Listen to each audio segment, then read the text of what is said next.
As we all know, the internet has fundamentally changed how we communicate with each other and how we transact business. There are over 2.5 billion internet users worldwide, with some 250 million in the United States, but almost 600 million in China.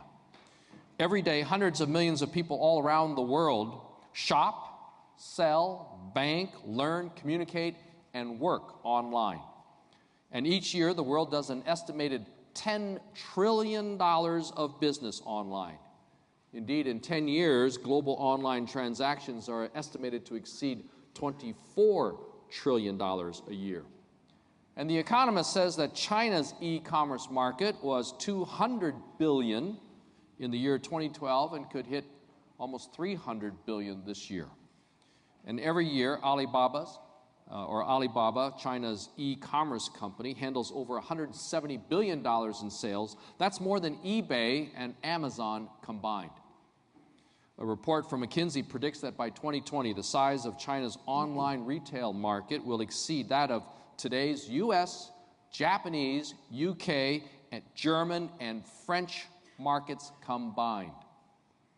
And that's not just computers I'm talking about. The Chinese government this July reported that there are some 464 million smartphone users in China, more than any other single country in the world. And these Chinese social media apps are becoming so sophisticated and popular that many Americans are using them to stay connected with their friends in China and elsewhere.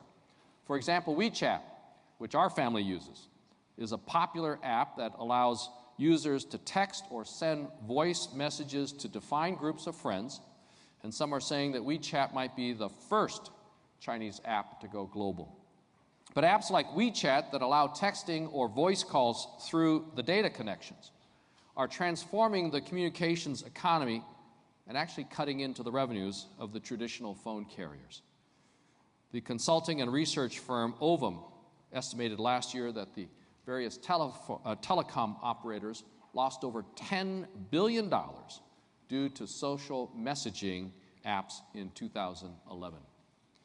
And to give you a sense of scale, the Chinese firm iResearch recently determined that on China's most popular app, QQ Instant Messenger, users spent over 20 billion minutes during the month of January 2013. That's the equivalent of 344 million hours or 14 million days spent using one app in just 1 month.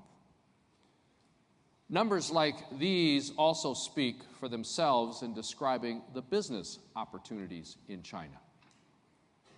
However, there are many challenges in China for companies who work in our increasingly globalized internet economy. So I'd like to address just a few of those issues.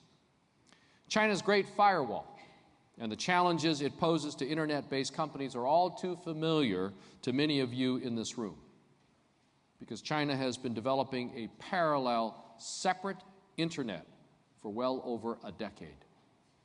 China's motivations are clear.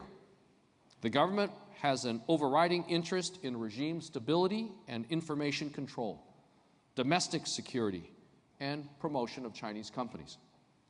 And we in America consistently make the case to the Chinese government and to the Chinese business leaders that countries who restrict access to information on the internet are actually walling themselves off from the rest of the world and from progress.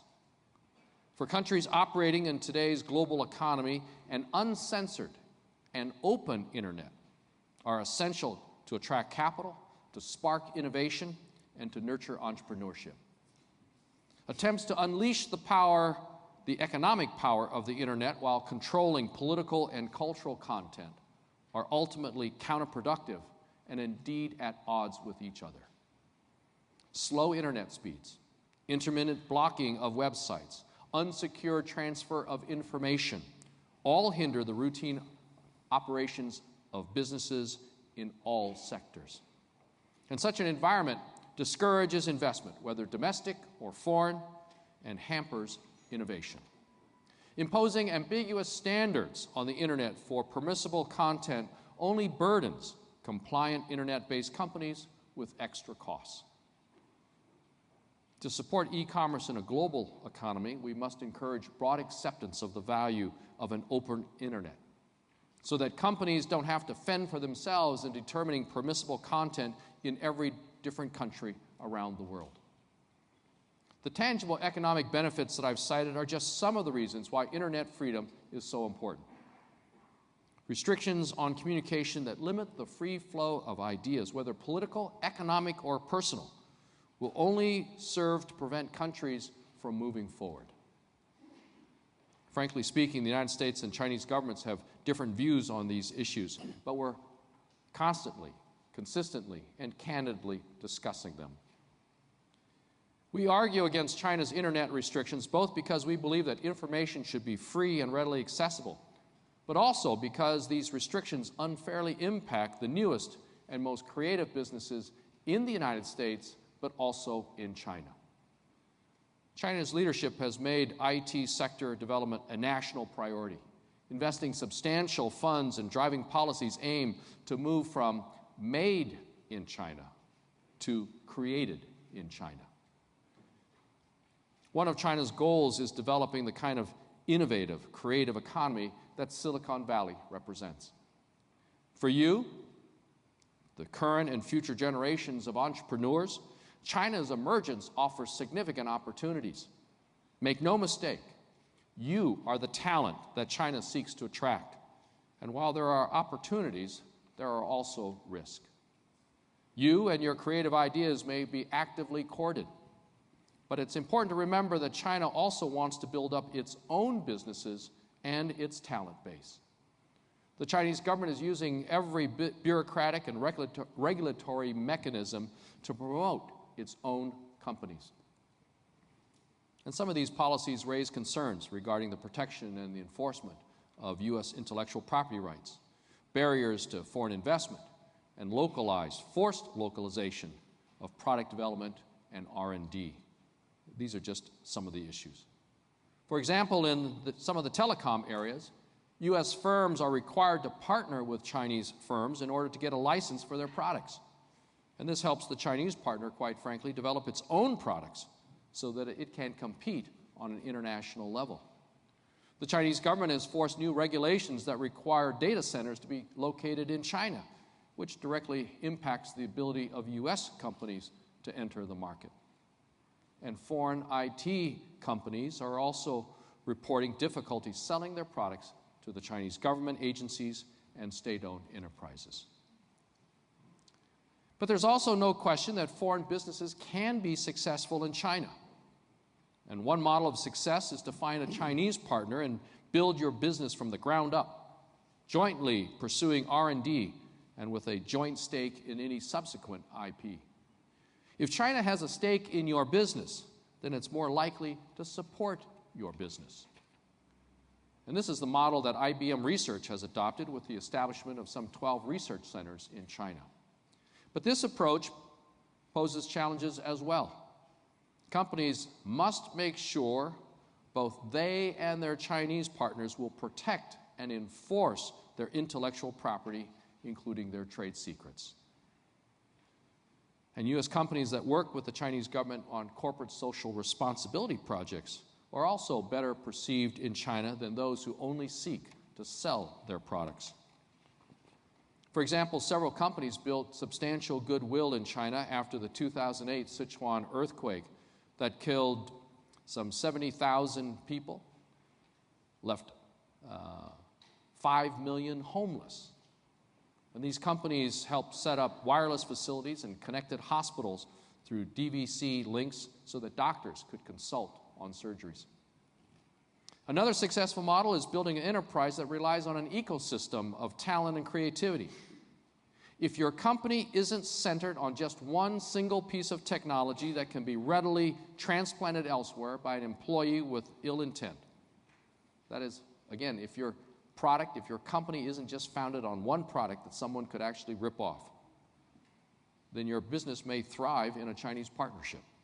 And for those who decide to bring IP to China, we cannot overemphasize the importance of finding strong legal counsel who is intimately familiar with Chinese law. Find advisors who know how to obtain the proper protection for your intellectual property, and do so as soon as possible. You also need to think about the related areas of Chinese law, such as how to write an appropriate non-disclosure agreement. Expecting the Chinese system to work on American terms is a recipe for failure. And then let me say that some think that the best way to avoid being ripped off in China is to stay out of China. But besides missing a tremendous opportunity, companies that never set foot in China are not immune from having their IP infringed upon in China, and may later find infringing products making their way back to the United States or to third world markets. The good news is that Chinese leaders increasingly recognize that a strong IPR system is an important step in building the kind of creative economy that they want. And they're working to strengthen their IPR protection and enforcement mechanisms, although much, much more needs to be done. And the United States government is dedicating significant resources to facilitate this transformation. We actually have a lot of cooperation between U.S. and Chinese law enforcement and actual intellectual property protection agencies. We also have a very robust interagency team that engages China on IPR policies and issues, from commenting on proposed Chinese legislation to actually advocating specific changes to IPR protection and enforcement practices. We continue to advocate for an open internet and a level playing field, and we do so in both public and in private forums. But we're also realistic in our expectations from all of these activities. We know that regime stability will remain an overriding factor for the Chinese Communist Party in crafting all policies, including their information technology policies. And economic growth will remain a key aspect of underpinning the party's legitimacy. So we call on you, the entrepreneurs that China seeks to attract, to partner with us in emphasizing the importance of the rule of law, IPR protection, transparent policies in building a creative and modern economy. Joining together to engender a more open set of IT policies in China will benefit innovators and entrepreneurs in both China and the United States, and ultimately will benefit the consumers in China and all around the world. With that, I thank you and look forward to a discussion with Orville and with all of you. Thank you very much.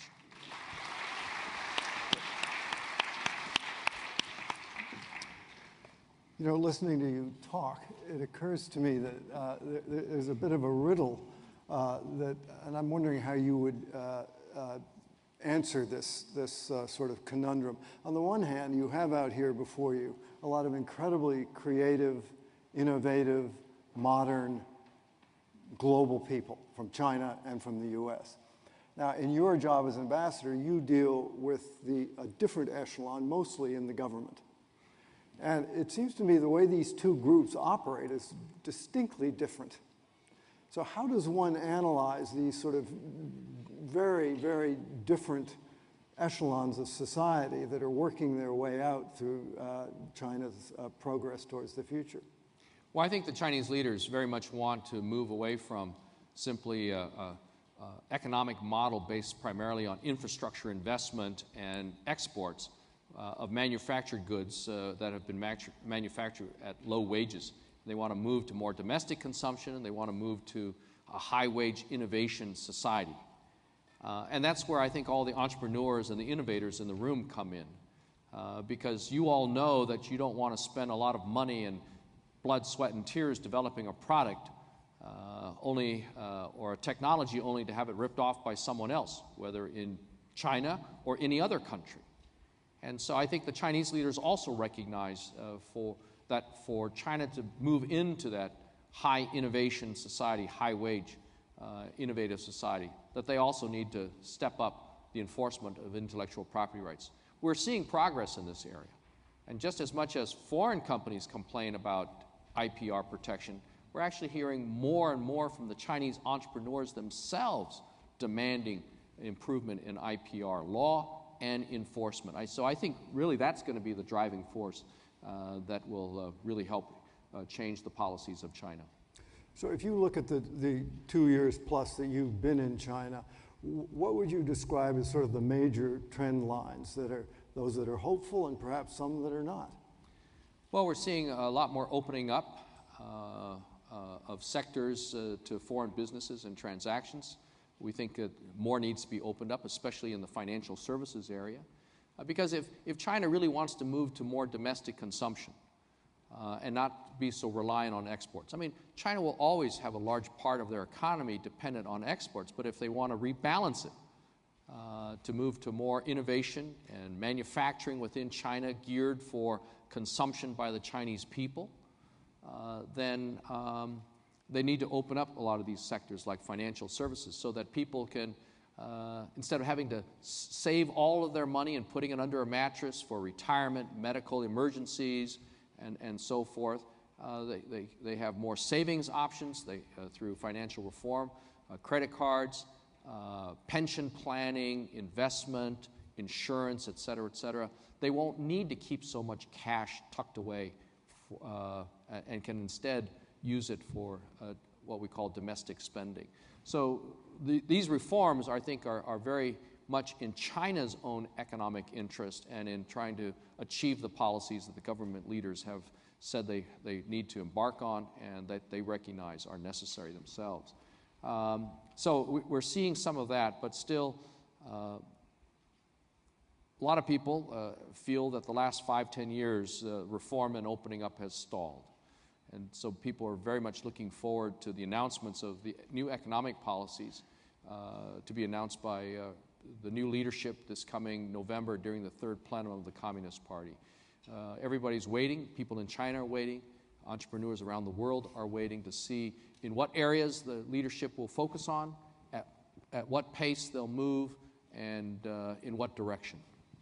And do you think they will be able to rise to the occasion of whatever inflection point they seem clearly to be at, where it requires a kind of a new act of some sort of bold new step forward in the reform world? Well, there are obviously a lot of groups within China that benefit and like the current system and like the status quo. And again, it really depends on the areas of reform, the pace of reform, direction of reform, the degree of reform. So we'll just have to wait and see. You know, I noted with interest today that Freedom House just released their annual sort of Internet Freedom Index, and on a scale of 1 to 100, I think there were 60 countries, and China scored an 86, which was lower this year than the previous year, which looks like a trend line that's going towards more rather than less control. Well, obviously we've heard a lot of news recently about government cracking down or sending a stern message to people using the internet for social commentary, and many influential business bloggers, the so-called V-bloggers, are now talking, perhaps at the urging of the Chinese government, about making sure there's no rumor spreading or, being more careful of what they say. So there's definitely a chill going through the ranks of those who are very active on the internet. Mm-hmm. If you look at U.S.-China relations and the many months you've spent trying to keep that garden well weeded, would you say we're making progress in retrograde motion, or that we're on a kind of a status quo? Well, I think you have to look at it over the totality of years of relationship and not just look at an isolated point, because the relationship will go up and down, and whether on economic policies, political policies, et cetera, et cetera.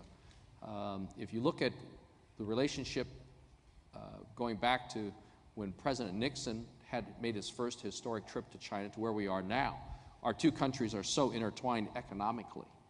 I mean, back when Nixon was president, when he made that first visit, our yearly trade each year was less than 100 million for the whole year. And now our two countries transact $1.5 billion per day. Very few jobs depended on trade between China, whether in China or the United States. Now over 700,000 American jobs directly depend on making or exporting made-in-USA goods and services to China, and millions more Chinese jobs depend on making things that we buy at whether at Macy's or Home Depot or Costco or any of our local stores. So our economies very much are intertwined.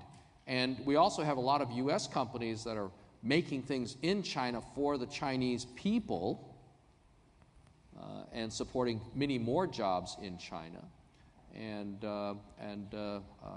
doing great corporate social responsibility, engaging in great corporate social responsibility as well. But the relationship goes up and down. It goes up and down. Just as we have disputes from time to time with either the UK or France or Germany or Mexico or Canada. So I think you have to look at it over the long haul. But a lot of people talk in Asia and especially China about the U.S. rebalance or pivot to Asia. The rebalance is really a desire by the United States to focus more time and energy on the entire Asia-Pacific region. And it's not to contain China, but really to engage with all the countries of the Asia-Pacific, which make up almost 3/4 of the world's GDP. I think 3 out of the 4 largest economies are in the Asia-Pacific region. And so vital ecosystems. Virtually every international issue that the United States is concerned about involves the Asia-Pacific region. So it's only natural that President Obama, from the day he took office, wanted to have greater engagement with China and the other Asia-Pacific countries. And that's what really the pivot is about, more engagement strategically, militarily, economically, culturally with the Asia-Pacific region, and including China, and especially with China. That's why we've had so many cabinet secretaries visit China, several of them visiting several times over the last several years, including defense secretaries, chairman of the Joint Chiefs of Staffs, the National Security Advisor, Treasury Secretary, Secretary of State, Energy Secretary, Agricultural Secretary, and the list goes on. And many more high-ranking Chinese officials, including members of the military, visiting the United States. And yet, despite this sort of incredible interaction that we now engendered between the two countries and all of these exchanges, there is something that is rather distinctive to the U.S.-China relationship, which seems perennially to keep us from sort of forging the sort of new partnership, which I think everybody sort of would like, and which actually makes everybody, in my view, very nostalgic for the Nixon-Kissinger time, which was the last moment that we leapfrogged forward. What do you think it is that just sort of sticks between us and prevents us from moving to some new level? Well, I think, there's a lot of nostalgia over Nixon-Kissinger days, but life was so much simpler then, on both sides. The world has become very, very complex, and everybody's worried about the economy, both in China and the United States. There's a lot of competition among our companies. Competition is good, but sometimes the competition engenders suspicions and hostilities. So we need to make sure that we have good, friendly competition and that we have a level playing field. I think that's what a lot of Americans are concerned about, is the lack of a level playing field. Where you have so many sectors closed off to American companies, and yet in the United States, virtually everything is open to Chinese investment. There's not a strong rule of law yet in China. It's developing. And so if American companies or any foreign company feel wronged and want redress, it's very difficult to get that redress. Whereas in the United States, any person can sue the President of the United States of America, can sue me when I was governor and even win. And even some of my own friends, lawyers and supporters, were suing me, and then we play baseball together afterwards or something like that. It's the American way. It's the American way, Before we throw it open to you all, I wonder, as you sort of look forward, are you fundamentally optimistic about the relationship between the U.S. and China? After all, if we don't get along, there are an awful lot of problems that will not be solved in the world. I am optimistic because I've really seen so many, a much higher level of interaction between our companies, our scientists, our researchers, our political people, and everyday people. I truly believe that so many of the problems facing America, or facing the world, cannot be solved by the United States alone, nor can they be solved by China alone. Take climate change. I mean, if the United States makes a breakthrough, and I heard, the earlier panel just before lunch talk about the incredible energy revolution occurring in the United States, where because of shale gas. I mean, gas is 1/5 the cost. The cost of gas, natural gas in the United States, is 1/5 the cost of that now in Asia. Natural gas prices are 20% of what they are in Asia. And the cost of electricity is actually 1/2 of what it is in the rest of the developed countries. Right? So we can go on an energy revolution. I mean, we still produce more greenhouse gases per capita than any other country. But we're starting to shift toward cleaner fuels. But the point is that whatever we do, if China isn't also involved, it will not impact and make a substantial dent in global warming. At the same time, if China makes a breakthrough and we don't follow suit, it will be for naught. And so whether it's finding a cure to some of the most dreaded diseases of the world, or ending the proliferation of nuclear weapons, whether in North Korea or Iran and elsewhere, China and the United States have to be involved together. And indeed, the world is looking for leadership from both the United States and China to solve some of these toughest challenges and problems facing the universe. So I'm optimistic. I am optimistic. You look out onto this audience here, you see all the incredible entrepreneurs within China, and those who are studying here in our colleges and universities. I mean, America has the best colleges and university system in the world because Stanford and other schools are focusing on critical thinking, not memorization, but critical thinking to enable the students of today to solve the problems that will emerge tomorrow. So that's why I'm optimistic. But one thing that I do hope more of is that we need more Americans visiting China to really understand the history, the culture, the complexity, and the language of China.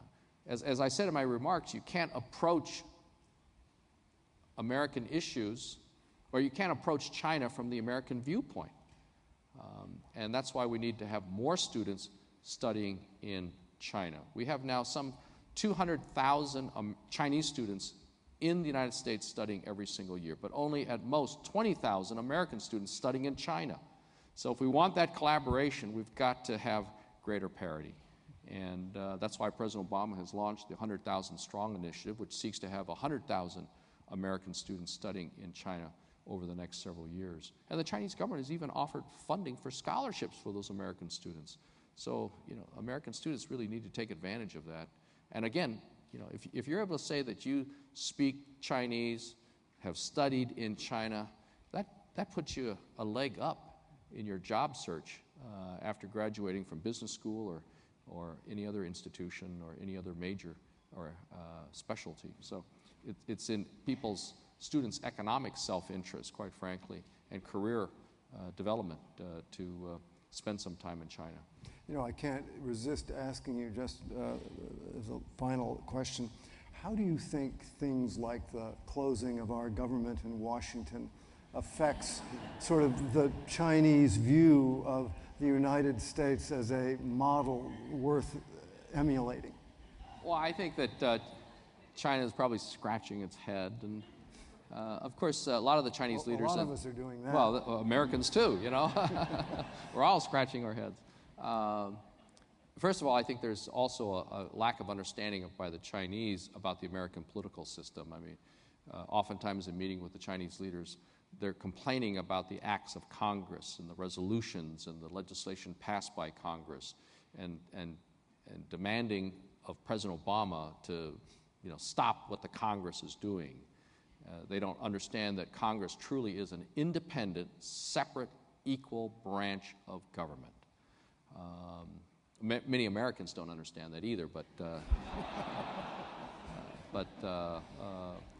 so I mean that compounds things.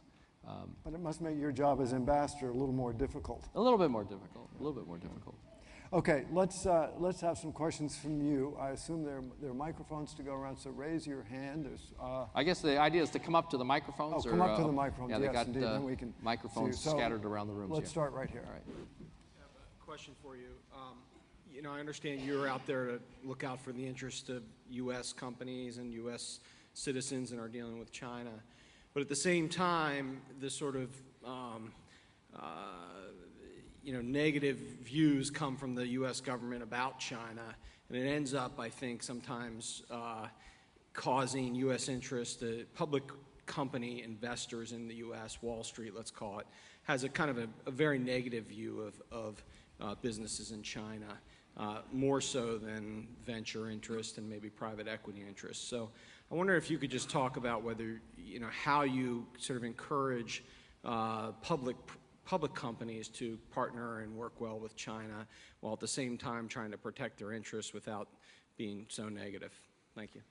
Well, we always caution American companies doing business in China simply to have as much advice as possible, consulting with lawyers, protecting themselves as much as possible, and having a thorough legal document instead of a skinny document to really anticipate either success and how you might want to move to the next stage, but also if there's a hiccup in the relationship, how you can terminate a partnership and how to exit China. So the thing that we are always advising American companies is to be careful, go in with your eyes open, and protect yourselves. At the same time, so many American companies that are in China are reporting great success.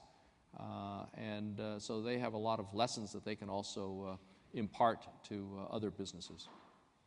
Let me just say on visas, we're very proud of what we've been able to accomplish since I've arrived as ambassador. Just before I arrived as ambassador, the Chinese people had to wait sometimes 70 to 100 days to get a visa interview. And our manager said there was nothing they could do to change it. They couldn't make it any better. And I said, well, they have to. And within 2 months, the wait time to get a visa interview has dropped to 5 days. And sometimes you can get your interview the next day if you call in or go over on the internet. We've also made it easier for you to renew your visa. You can actually do it by dropping it off at a CITIC bank. And even if your visa has expired, you have up to 4 years to renew your visa without an interview, and you can still drop it off at a CITIC bank. We would like to actually give the Chinese a longer visa than just 1 year multiple entry. We'd like to actually give the Chinese a 5-year multiple entry visa if the Chinese government will also give Americans a 5-year multiple entry visa. So, but we're actually having good discussions with the Chinese government. They're receptive. They're receptive to making it longer, so we hope to have progress there. Now, if you are studying in a very specialized field, sometimes it takes longer. I mean, you can have your visa interview, or you can drop it off, but it might require extra clearance. So just if you're in a specialized field, a very highly technical field, it sometimes takes longer to renew your visa. Now, here's the one thing about students. You get your student visa. It's a 1-year visa, but it's 1 year to come into the United States. Once you're here, you can stay here until you graduate. You don't need to renew your visa. Unless you go back to China for, let's say, vacation. Then your visa is more than, it's expired because you know, let's say you're a junior or a senior, you go back to the United States. You only had a 1-year visa to get here, and it's been maybe 2 years since you got here, so now you need a new visa to come back. So that's what sometimes holds up the Chinese student. So plan ahead. Plan ahead. I have to say, this has been a small or large miracle, the way the consular service in China and the U.S. side has responded. So congratulations. Thank you. Our people did a great job, great job. We did it without new people, without new facilities, without extra money. We just completely revamped, re-engineered, redesigned the whole thing. When I was governor of the state of Washington, you have to wait 1 hour standing in line to renew your driver's license. And I said, that's nuts. We got it down within a year to 10 minutes. So, okay, I think we have time for one last question. You, sir. Ambassador, thanks for sharing this time with us today. You touched briefly on climate change. And between the United States and China, I think we generate something like almost 50% of the greenhouse gases that are produced annually in the world. Now that I guess with the transition from the Bush administration to the Obama administration, obviously we're no longer denying the fact of climate change. Do you see any further alliance or concrete steps that China and the U.S. could together share to address greenhouse gas? We actually have joint funded research between China and the United States on clean energy and climate change issues, so that we don't have to worry about the IP issues, because we're actually both paying for it and supporting it, developing it. And we also have a lot of collaborations and workshops between our scientists. I can tell you that a lot of the local government officials throughout China are asking us for names of engineering firms in the United States that can help them address their water issues, their air quality issues, and all the pollution that they already are facing. So there's a lot of collaboration going on. Chinese want more. We're eager. You know, that's the great thing about American products and services, is that we make such great things. We offer such incredible services that are highly valued and in great demand by the Chinese people, that can raise the quality of life for the people of China, that can also help the Chinese leaders achieve their objectives of modernizing and developing the country. These are the win-win opportunities that we want. Well, please join me in thanking Ambassador Locke. All right, Thanks great. so much. Thank you. Thank you, Orville.